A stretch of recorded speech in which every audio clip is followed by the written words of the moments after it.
Referrals are an important way for lawyers to get new business. But I'll bet you never thought that saying no to a case can be a way to get referrals. But it is.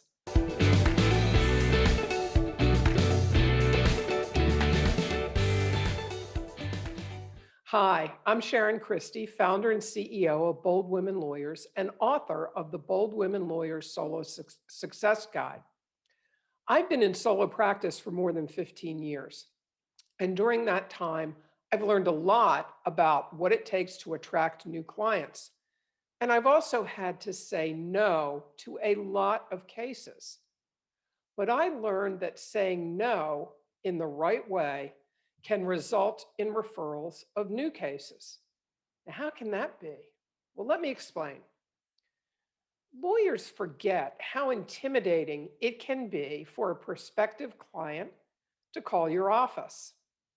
They don't know any lawyers. They've never had to hire a lawyer before. They have a problem that needs to be solved. They just don't know what to expect. But it's all about the client journey, even if the caller never becomes a client. When I started my law firm, I had one guiding principle, and that was to treat everyone as if they had the best case in the world. Now, I don't mean that we would take every case, because obviously we didn't and we can't, but it's how you treat the caller that is so important. My team and I spent many hours working on the client journey. What would the client experience or the prospective client experience when they call their office? And we worked hard on that, even for callers who would not become clients. We treat them with respect. We listen to their story. If we're not able to help them, we explain why. And if the reason we can't help them is because they've called about an issue that involves an area of law that we don't practice, we give them a referral to a lawyer we know who does practice in that area.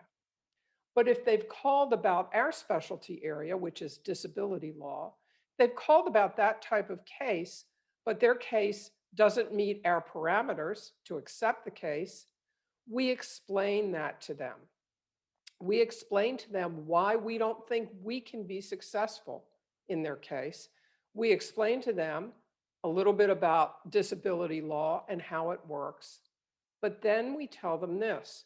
We give them the number for lawyer referral. And we'll tell them, listen, we're giving you our opinion. This is based on the standards that we have, the parameters that we have for accepting a new case.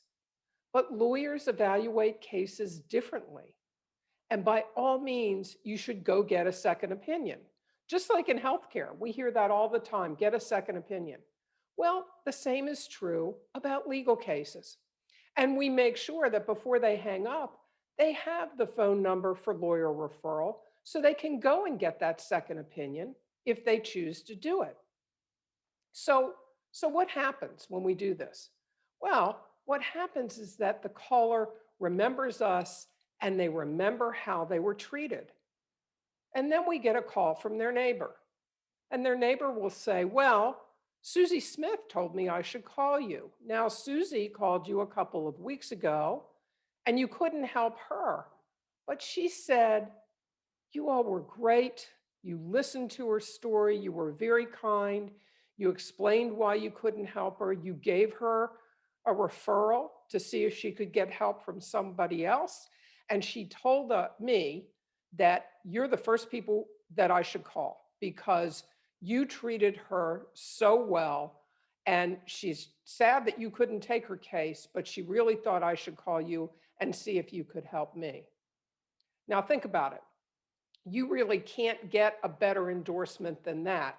Somebody whose case you could not accept is recommending to a neighbor, a friend, a family member that they should call you because you treated them so well and you really know what you're doing.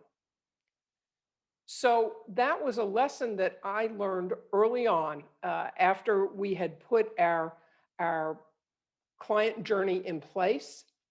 And very quickly, I was getting referrals from people for whom we had said no, to whom we had said, no, we're sorry, we can't accept your case.